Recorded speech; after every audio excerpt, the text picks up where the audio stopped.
नमस्कार प्रिय दर्शकों, हाजिर हूं एक बार पुनः एक नए ज्ञानवर्धक वीडियो को साथ लेकर। मैं आपका ज्योतिष मित्र पंडित आदित्य त्रिपाठी। देखिए, आज का जो हमारा विषय होने वाला है कि ज्योतिष हम लोग कैसे सीखेंगे, अपनी कुंडली कैसे देखेंगे। इस वीडियो में XYZ आपको मैं सब कुछ क्लियर करके बताने वाला हूं। यकीन मानकर चलिए कि आप इस वीडियो में हमारे साथ शुरू से अंत तक बने रहेंगे। किसी भी व्यक्ति की कुंडली को आप सामने रखकर फलादेश कर सकते हैं या फिर आने वाले जीवन के बारे में जान सकते हैं। कौन सा व्यक्ति कौन सा काम करेगा, उसको बिजनेस में सफलता मिलेगी या फिर जॉब में सफलता मिलेगी, स्वास्थ्य रोग से संबंधित, विवाह से संबंधित, प्रेम विवाह से संबंधित हर एक चीज के आपका प्रश्न का उत्तर इस कुंडली के माध्यम से आपको मिल जाएगा। देखिए, हमारा जो आज का विषय है कि ज्योतिष कैसे सीखना है। तो जो व्यक्ति ज्योतिष सीखना चाहते हैं या फिर जो है केवल अपनी कुंडली पढ़ना चाहते हैं, उन व्यक्ति के लिए यह वीडियो बहुत ही महत्वपूर्ण होने वाली है। हमारा आज का विषय है कि ज्योतिष सीखें पार्ट 1 में आज हम आपको सिखाएंगे कि 1 से 12 तक जो राशियां होती हैं, इनका कर्म क्या होता है। आप 12 राशियों के बारे में जानेंगे। उसके बाद जो है राशियों के स्वामी के बारे में आपको बताया जाएगा। ये जो कुंडली का हमारा भाव होता है, 12 भाव होता है, जिसमें लिखा भी है, देखिए 1 2 3 4 5 6 7 8 9 10 11 12। इन 12 भावों को समझना है आपको, इसे कहते क्या है, सब कुछ इस वीडियो में आपको क्लियर करके देने वाला हूँ। आइए, वीडियो शुरू करने से पहले जो है एक छोटी सी रिक्वेस्ट है, यदि आप हमारे चैनल पर पहली बार आए हैं तो हमारे चैनल को सब्सक्राइब करें, वीडियो को लाइक करें, कमेंट करें और भी लोगों के पास शेयर करें ताकि लोगों को अच्छी से अच्छी जानकारी मिल सके। तो देखिए, ज्योतिष क्या है, सर्वप्रथम ये जानते हैं कि ज्योतिष जो है किसी भी व्यक्ति की कुंडली को रखकर, अपने सामने रखकर जो है किसी के भविष्य के बारे में जो है जानकारी करना, इसे हम ज्योतिष कहते हैं। और जिस व्यक्ति को ज्योतिष का जा तक नहीं पता है, यकीन मानकर चलिए कि आज इतना अगर आप समझ ले रहे हैं तो आप किसी भी कुंडली को देखकर 50% आज ही जो है आप उसका फलादेश कर देंगे। आपका समय और ना ज्यादा व्यर्थ करा के सीधा हम अपने मुद्दे पर आते हैं। देखिए, मैंने यहाँ नंबर लिखा हुआ, पहले आप देख रहे होंगे ये राशि है, ये राशियों के नंबर हैं। तो जिस नंबर के सामने जो भी राशि है, ये इनके जो है क्रमांक है, ये इनकी राशि है। तो 1 नंबर क्या होती है, मेष राशि। बहुत ध्यान से समझिएगा, अभी आपको मैं टोटल क्लियर करके देने वाला हूँ। 1 नंबर की राशि का मतलब मेष हो गया, 2 नंबर की राशि का मतलब वृषभ हो गया, 3 नंबर की राशि का मतलब हो गया मिथुन, 4 नंबर की राशि का मतलब हो गया कर्क, 5 नंबर राशि का मतलब हो गया सिंह, 6 नंबर राशि का मतलब हो गया कन्या, 7 नंबर राशि का मतलब हो गया तुला, 8 नंबर राशि का मतलब हो गया वृश्चिक, 9 नंबर राशि का मतलब हो गया धनु, 10 नंबर राशि का मतलब हो गया मकर, 11 नंबर राशि का मतलब हो गया कुंभ और 12 नंबर राशि का मतलब हो गया मीन। ये जो मैंने क्रम बता दिया, ये राशि बता दी। आपको इन राशियों को, इनके क्रम को बिल्कुल याद रखना है। जैसे भी मैं मान लूं आपसे कोई पूछ ले कि वृश्चिक राशि कौन से नंबर पर आती है, तो क्या आप बताएंगे, वृश्चिक राशि 8 नंबर की राशि है। ये देखिए, वृश्चिक राशि 8 नंबर की राशि है। ये चीज आपको पूरा याद करना है। अब आप राशियों को समझ गए, उनके क्रम को समझ गए, ठीक है। उसके बाद जो है अब इनके स्वामी के जानते हैं। जैसे मान लीजिए अभी कोई आपसे पूछ ले कि मीन राशि के स्वामी कौन है, तो आप क्या जवाब देंगे, ठीक है। तो मीन राशि के स्वामी गुरु होते हैं, सब कुछ शुरू से अंत तक बता रहे हैं।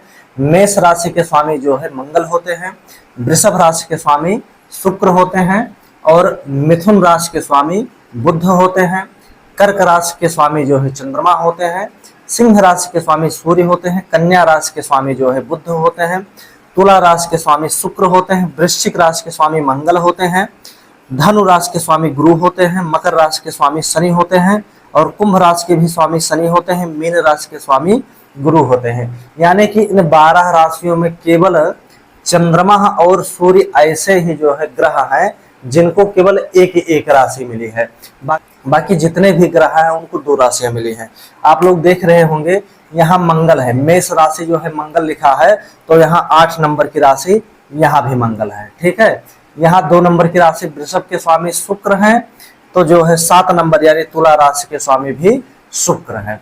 यहाँ देखिए, आप लोग देख रहे होंगे 3 नंबर की जो राशि है मिथुन, इसके स्वामी बुध हैं, तो यहाँ 6 नंबर के स्वामी भी जो है बुध, कन्या राशि के स्वामी भी बुध हैं, ठीक। उसके बाद देखिए, धनु राशि के स्वामी अगर गुरु हैं तो यहाँ मीन राशि के स्वामी गुरु हैं। यहाँ मकर और कुंभ दोनों ही राशि के स्वामी शनि हैं। मतलब केवल अगर आप कह सकते हैं तो केवल चंद्रमा और सूर्य यही दो ऐसी राशियां हैं जो केवल अकेले स्वामी को लेकर चलते हैं। अपने सूर्य और चंद्रमा को केवल एक एक ही राशि मिली गई है। अब आप इनको कर्म को समझ गए, राशियों को और इनके आप स्वामी को समझ गए। अब हमारा क्या मुद्दा आता है, ये आप लोग देख रहे होंगे मैंने एक कुंडली बना दी है। आप कहीं भी अधिकतर आप मानकर चलिए 99% लोग इस चीज को जानते होंगे। जो ऐसा ये हमारा डिजाइन बन रहा है ये क्या है, ये कुंडली का पैराग्राफ है। ठीक, तो आप लोग तमाम जगह पर देखे होंगे, लैपटॉप में, कंप्यूटर में, मोबाइल में, पंचांग में। ठीक है, इस तरह एक कुंडली रहती है। अब इन कुंडली में देखिए 12 भाव होते हैं। बहुत ध्यान से समझिएगा, कुछ नहीं है, केवल आपको समझते जाना है। अगर आप सीखना चाहते हैं शुरू से लास्ट तक, बेसिक से लेकर एडवांस लेवल तक, तो आप कॉपी के पेन लेकर बैठें और जो मैं बता रहा हूं इसको नोट करते रहिए। नोट करने के साथ में याद भी करते रहिए। तो ये हमारा जो कुंडली होता है इसके 12 भाव होते हैं। मैंने क्रमशः लिख भी दिया है, 1 2 3 4 5 6 7 8 9 10 11 12। इन 12 भावों का एक एक नाम है और उन एक एक नाम के तमाम पर्यायवाची शब्द है। यानी कि आप स्पष्ट रूप से ऐसा कह सकते हैं कि इन 12 भावों से आपके जीवन में होने वाले, आपके रिश्तेदारों से, आपके परिवार से, आपके बच्चों से, आपके पत्नी से जो भी समस्याएं होती है, जो भी उनका प्रश्न रहता है, जो भी किसी का भी प्रश्न रहता है, इन्हीं 12 भावों में से हम उसका उत्तर देते हैं। कैसे उत्तर देंगे, जब हम जान पाएंगे कि इन 12 भावों से क्या विचार करते हैं। तो पहले हम लोग जो है देखिए इसका थोड़ा सा एक बेसिक नाम देख लेते हैं, बाकी अभी क्लियर मैं बताऊंगा कि किस भाव से किस चीज का विचार किया जाता है कुंडली देखते समय। तो इस प्रथम भाव को तनु कहते हैं। ठीक है, प्रथम भाव को तनु कहते हैं। इस दूसरे भाव को धन भाव कहते हैं, यानी कि दूसरे भाव से धन का विचार किया जाता है। तीसरे भाव से पराक्रम का, चतुर्थ भाव थे सफलता का, पंचम भाव थे संतान का, और षष्ठम भाव से कर्ज का, सप्तम भाव से दाम्पत्य जीवन या फिर जाया कह सकते हैं, जाया पत्नी को भी कहते हैं। उसके बाद 8वें भाव से जो है आयु मृत्यु का विचार करते हैं, और 9वें भाव से धर्म का विचार, 10वें भाव से कर्म का विचार, 11वें भाव से आय का, और 12वें भाव से व्यय का विचार करते हैं। अब देखिए मैंने एक शार्ट में तो बता दिया है, लेकिन और विस्तार रूप से कि आप जानना चाहते हैं डीपली। ठीक है, तो जैसे मान लीजिए कुंडली आप ले लिए किसी की।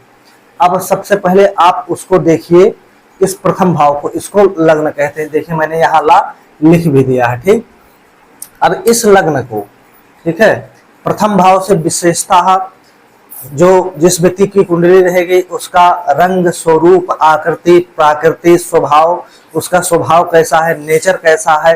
यानी कि प्रथम भाव से जिस व्यक्ति की कुंडली रहेगी उसके शरीर के बारे में, शरीर के बनावट के बारे में, उसकी आकृति, प्राकृति, स्वभाव कैसा है, नेचर कैसा है। ठीक है, इन चीजों का विचार करते हैं। और विशेषता प्रथम भाव से, यानी कि जो पहला भाव है, इससे व्यक्ति के दादाजी का भी विचार करते हैं। ठीक, आप लोग इतना समझ गए होंगे बड़े क्लियर के साथ में।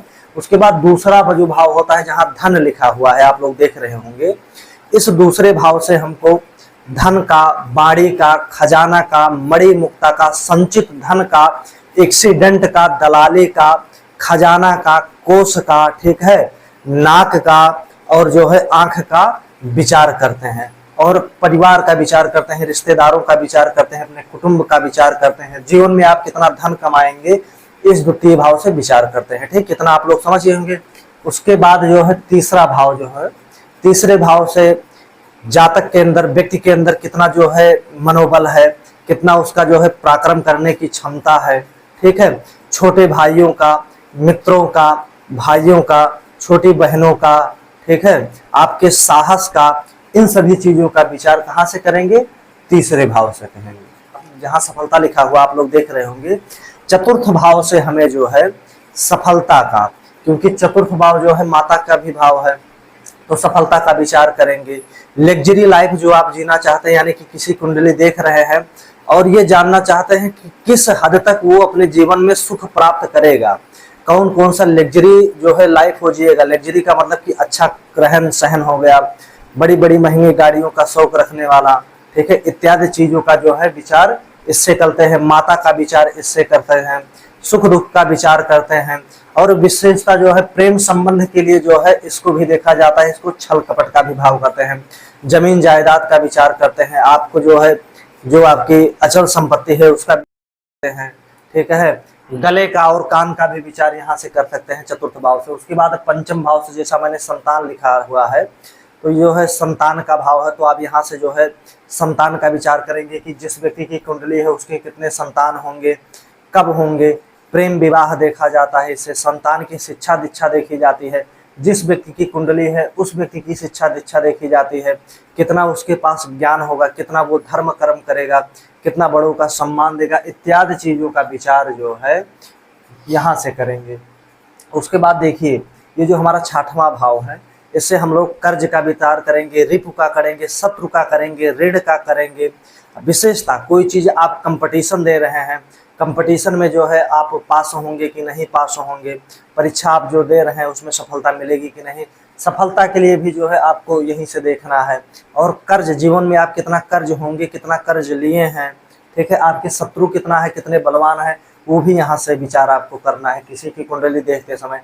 7वें भाव की मैं बात करूँ तो जाया लिखा है, तो देखिए यहाँ यदि मान लीजिए ये स्त्री की कुंडली है, तो यहाँ उसके जो है पति का विचार किया जाएगा कि उसका विवाह कहाँ होगा, किस दिशा में होगा, उसका पति का कैसा स्वभाव रहेगा, आकृति प्राकृति कैसी रहेगी, उसका नेचर कैसा रहेगा, विवाह की दिशा क्या रहेगी, विवाह की दूरी क्या रहेगी, दाम्पत्य जीवन आपका विवाह के बाद कैसा रहेगा, दाम्पत्य जीवन में आपको कोई समस्या तो नहीं आएगी। और जो प्रायः छोटे लोग होते हैं, यानी कि जो मतलब सारा दिन काम करके शाम को अपना जीवन या जो दिनचर्या होता है यहाँ से विचार किया जाता है। उसके बाद देखिए 8वां जो भाव होता है वो आयु का होता है, मृत्यु का होता है, कंपटीशन का होता है, विदेश यात्रा का होता है। आपको जीवन में कब कब कौन सी समस्याएं होंगी, घटनाएं कब होंगी, दुर्घटनाएं कब होंगी, इन सब चीज़ों का विचार आपको अष्टम भाव से देखना है। 9वें भाव से आपको धर्म कर्म इत्यादि चीज़ों का, आप जीवन में अपने कितना धर्म के मार्ग पर जाएंगे कि धर्म मार्ग पर नहीं जाएंगे, और भी क्या क्या चीज़ें होंगी, ठीक है। आपके जीवन में पिता का सुख दुख यहाँ से देखा जाता है।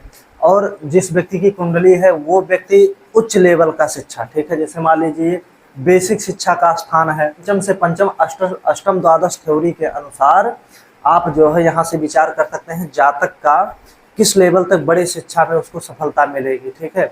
नौकरी के लिए भी इसको देखा जाता है, जीवन में जो है आप कैसा काम कर रहे हैं ये भी यहाँ देखा जाएगा, धर्म से जुड़ा हुआ। उसके बाद जो है यहाँ देखिए जो 10 नंबर का भाव है, इस भाव से आपको अपने कर्म का विचार करना है। आप अपने जीवन में सफलता किस लेवल में पाएंगे, आप अपने जीवन में नौकरी करेंगे, बिजनेस करेंगे, व्यवसाय करेंगे, क्या करना चाहते हैं, और जो है आप नौकरी किस दिशा में करेंगे, बाहर जाकर करेंगे, घर पर करेंगे, कौन सा लाइन आपके लिए बेस्ट रहेगा। कर्म से रिलेटेड, आय से संबंधित विचार जो है आपको 10वें भाव से करना है। उसके बाद जो है ये आ जाइए 11 भाव। 11 भाव में जो आपका चल संपत्ति है, अचल संपत्ति है, लाभ है, जो आप काम करते हैं, जो अभी आप नौकरी करते हैं, बिजनेस करते हैं, व्यापार करते हैं, तो आप उस व्यापार में किस लेवल तक लाभ पा रहे हैं और कितना लाभ कमा रहे हैं, कितना आपको हानि हो रहा है, सब कुछ कहाँ से विचार करना है, 11 भाव में विचार करना है। ये कुछ बेसिक भी चीज़ें हैं, इसमें आगे चलकर और डीपली कि इसके अलावा और क्या क्या चीज़ें देखा जाता है मैं वो भी बताऊंगा। अभी केवल आप इतना ही समझिए, नहीं तो आप अपने रास्ते से भटक जाएंगे। उसके बाद पुनः जो है, जो ये हमारा 12 भाव है, व्यय का स्थान, आप अपने जीवन में कैसा कार्य कर रहे हैं, उस कार्य के अकॉर्डिंग जो आपके पास पैसा आ रहा है वो किस लेवल में जा रहा है, अच्छे कर्मों में जा रहा है, बुरे कर्मों में जा रहा है, पैसा आपका कहीं अनावश्यक तो खर्च नहीं हो रहा है, ठीक है, कि जायज़ जगह पर पैसा खर्च हो रहा है। मृत्यु के बाद की भी स्थिति यहाँ से पता कर सकते हैं, और पूर्व जन्म के लिए भी इसी भाव को देखा जाता है। विदेश में जाकर बस जाना, उसको भी जैसे मान लीजिए कोई विदेश में जाकर सेटलमेंट होना चाहता है, तो कुंडली आप रखिए, इस भाव का विचार कीजिए, इस भाव में बैठे हुए ग्रह को देखिए, कहाँ देख रहे हैं उनकी दृष्टि को देखिए, उसके बाद आप फलादेश करके सीधा बता दीजिए कि आप विदेश में जाकर इस जो है डेट में बसेंगे, आपका ये चीज़ योग बन रहा है। तो ये जो हमारे 12 भाव हैं, कुछ इस प्रकार से इन भावों के लिए जो है विचार किया जाता है कुंडली देखते समय। तो आज का हमारा विषय इतना, क्योंकि ज़्यादा यदि मैं आपको आज बता दूंगा तो आप जो है अपने मार्ग से भटक जाएंगे। तो कुछ नहीं करना है, सर्वप्रथम मैंने बताया कि राशियों के क्रम, राशि, उनके स्वामी, 12 भाव के जो है नाम, उनकी विशेषता, डीपली उनमें क्या क्या जो है देखा जाता है, सब कुछ जो है मैंने बता दिया है। नेक्स्ट वीडियो हमारा रहेगा और भी कुछ इससे हटकर, क्योंकि बेसिक और एडवांस लेवल की हमारी ज्योतिष कक्षा लगातार अब प्रारंभ मिलेगी। हर 5वें दिन आपको एक वीडियो ज्योतिष का मिल जाएगा, जिसे आप सीख कर बहुत ही आसानी से किसी भी व्यक्ति की कुंडली को